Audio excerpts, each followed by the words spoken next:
এক order flow use করছি, আমরা অর্ডার ফ্লো ইউজ করছি, অর্ডার ফ্লোর সাথে আমাদের মার্কেটে স্ট্রং কিনা সেটা ইউজ করছি, আমাদের মার্কেটে 50% ইউজ করছি, আমাদের মার্কেটে সাপ্লাই জোন ইউজ করছি, আমাদের মার্কেটে উইক শিফটিং ইউজ করছি আমরা, এবং রাউন্ড নাম্বার ইউজ করছি। আসসালামু আলাইকুম, আমরা আজকে প্রাইজেশনের মাধ্যমে এই চার্টটাকে অ্যানালাইজ করব। আমরা আজকে ট্রেড করতেছি ইউএসডি আইডিআর মার্কেটে।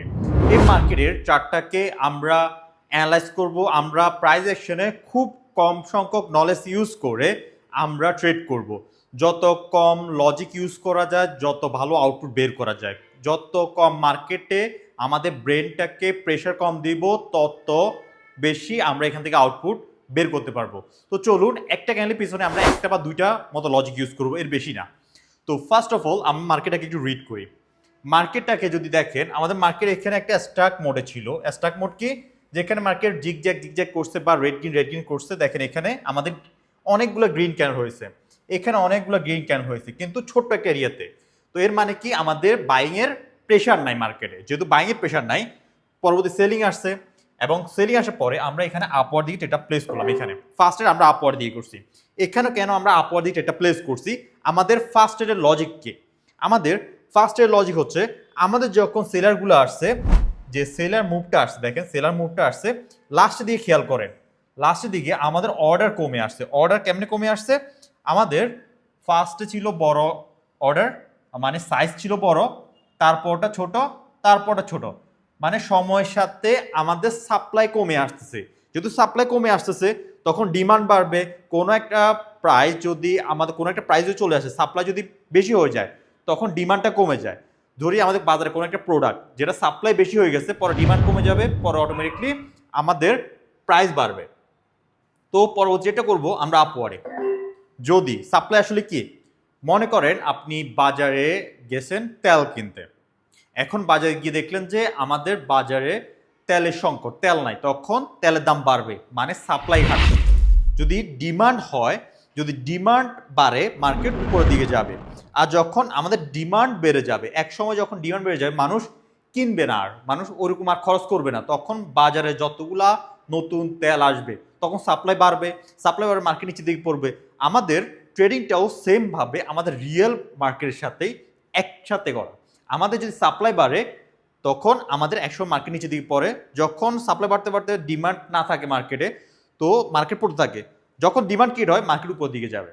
তো দেখেন এখানে আমাদের উঠে গেছে, আমাদের পরটেটটা করছি আপওয়ার্ড। কেন করছি? আমাদের এই জায়গায় অর্ডারটা কমে গেছিল, এরপরে বাইং এর দিকে আমরা ট্রেড করছি, এবং পরবর্তীটা দেখতেছি বাইং এটা বড়, এটা ছোট, পরটা ছোট হইতে পারে, এই যেহেতু এখানে আমাদের অর্ডারগুলো কমে আসতেছে, তো আমরা এখানে পরবর্তীটা ডাউনলোড করব।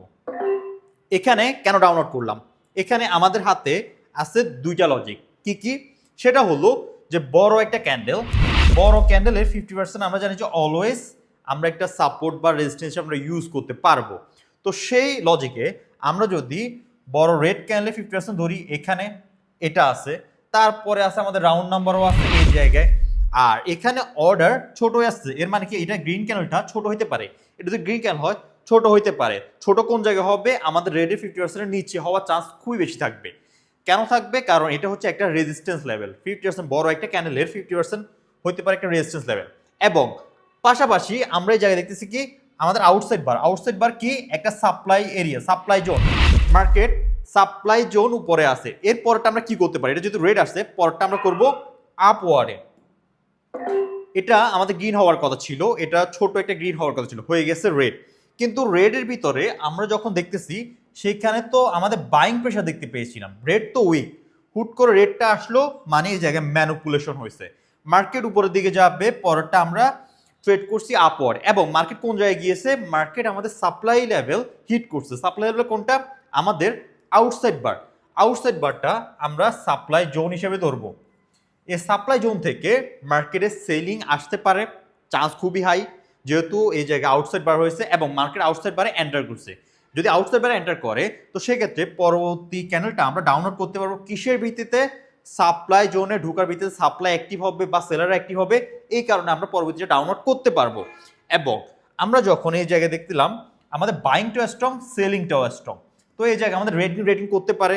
তো সেই হিসাবেও আমরা এখানে আপওয়ার্ড দিকে ট্রেডটা প্লেস করতে পারতাম।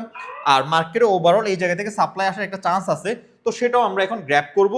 তো আমাদের এখানে ডাউনওয়ার্ড এটা প্লেস করছি, কিসের ভিত্তিতে করছি, আমাদের মার্কেট সাপ্লাই জোনে হিট করছে। কোনটা হিট করছে, আমাদের এই ক্যান্ডেলটা দেখেন, উইকটা দেখেন, সাপ্লাই জোনে আসছে।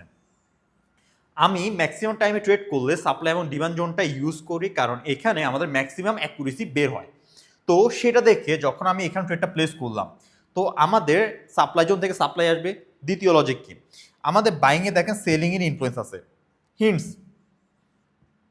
সেলিং আসতে পারে। তৃতীয়ত হচ্ছে আমাদের এখানে রেড গিন যেহেতু করতেছে, দুইটা লেভেল, দুইটা পার্টি যখন স্ট্রং, পরবর্তীতে রেড হইতে পারে। তো আমরা ইউজ করতেছি সব থেকে কম আমাদের নলেজ, যাতে আমরা কম নলেজ ইউজ করি, মাথাকে কম প্রেশার দিয়েও আমরা এখান থেকে ভালো একটা অ্যাকুরেসি বের করতে পারি। তো সো আমাদের পরবর্তী ট্রেডটা আমরা ডাউনলোড করতে পারবো, কিন্তু আমরা দেখি যে করবো কিনা। সেফটি পাইলে আমরা করবো, আমরা যদি উপর থেকে সেফটি পাই করবো, না হলে করবো। ওকে পাই, আমরা এখানে কেন করছি উপর থেকে করছি, আমাদের এখানে যে রাউন্ড নাম্বারটা আছে, রাউন্ড নাম্বারটা ধরছি, আর মার্কেট কোন জায়গা থেকে আসছে, সাপ্লাই জোন থেকে। আর মার্কেটের ট্রেন্ড যদি দেখি, আমাদের এখান থেকে বাইং অ্যাক্টিভিটি, আমাদের সেলিং অ্যাক্টিভিটি ছিল এই পয়েন্ট থেকে, পরবর্তী ক্যান্ডেলে এখান থেকে, পরবর্তী ক্যান্ডেলে এখান থেকে অ্যাক্টিভেট হতে পারে আমাদের উইক শিফটিং এর। আর উইক শিফটিং এর লজিকে এখানে ট্রেডটা প্লেস করছি, রাউন্ড নাম্বার ইউজ করছি, এবং আমরা এই জায়গায় সাপ্লাই জোন থেকে সাপ্লাই আসছে সেটা দেখে ট্রেডটা প্লেস করছি। আশা করি আপনারা আজকে ট্রেডগুলো দেখে অনেক কিছু বুঝতে পারছেন এবং শিখতে পারছেন। আমাদের ফার্স্ট ট্রেড আমরা সবগুলা ট্রেডকে এখন অ্যানালাইজ করব, কোনটাতে কোন কোন লজিক ইউজ করছি এক্সপ্লেন করব। আমরা ফার্স্ট ট্রেড করছি এটাতে আমরা কিসের ভিত্তিতে করছি, আমাদের অর্ডার ফ্লোর ভিত্তিতে। এটাতে কিসের ভিত্তিতে করছি, আমাদের অর্ডার ফ্লোর ভিত্তিতে। এটাতে কিসের ভিত্তিতে করছি, আমাদের 50%-এর ভিত্তিতে। এটাতে কিসের ভিত্তিতে করছি, আমরা রেড গ্রিন যে করতেছে স্ট্রং, দুই পার্টি স্ট্রং ছিল, প্লাস আমাদের অর্ডার ফ্লোটা মেনটেন করে নাই, তো সেই কারণে আমরা এখানে আপওয়ার্ড এটা প্লেস করছি। এটা কিসের কারণে করছি, এটা করছি আমাদের সাপ্লাই জোন থেকে সাপ্লাই এন্টার করতে পারে এই কারণে। এটা কিসের ভিত্তিতে করছি, আমাদের সাপ্লাই জোন থেকে সাপ্লাই আসতেছে, যে সাপ্লাইটা অ্যাক্টিভেট হয়েছে এবং আমাদের উইক শিফটিং হয়েছে, সেটার উপর ভিত্তি করে আমরা এটাতে ট্রেডটা প্লেস করছি। তো আমরা কয়টা লজিকে ট্রেড করছি, এক, অর্ডার ফ্লো ইউজ করছি, আমরা অর্ডার ফ্লো ইউজ করছি, অর্ডার ফ্লোর সাথে আমাদের মার্কেটে স্ট্রং কিনা সেটা ইউজ করছি, আমাদের মার্কেটে 50% ইউজ করছি, আমাদের মার্কেটে সাপ্লাই জোন ইউজ করছি, আমাদের মার্কেটে উইক শিফটিং ইউজ করছি আমরা, এবং রাউন্ড নাম্বার ইউজ করছি। আমাদের একটা একটা করে লজিক ইউজ করছি, পজিশনের পিছনে আমাদের ব্রেনকে কম প্রেশার দিছে। আমাদের রিয়েল লাইফে যত আমরা কুল থাকবো, কাম থাকবো, যত আমরা শান্ত থাকবো, ট্রেডিংও আমরা এখানে ভালো কিছু করতে পারবো। যে আমাদের রিয়েল লাইফে মাথা গরম যার, সে এখান মার্কেটে আসলে রিভেন্স নিবে, রিভেন্স লসের কারণ হয়। তো চেষ্টা করবে আমাদের রিয়েল লাইফ হোক, আমাদের ট্রেডিং লাইফ হোক, মাথাটাকে ঠান্ডা করা, সব থেকে ভালোভাবে নিজের ট্রেডটাকে ইউটিলাইজ করা, কম লজিক ইউজ করে ভালো পারফরমেন্স এখান থেকে গেইন করা। আজকের জন্য এটুকুই, আশা করি অনেকে শিখতে পারছেন এবং জানতে পারছেন। এই ভিডিওটা যদি ভালো লেগে থাকে লাইক, কমেন্ট এবং শেয়ার করবেন, ফ্রেন্ডের সাথে শেয়ার করবেন এইসব জিনিস। তো ধন্যবাদ আজকের জন্য।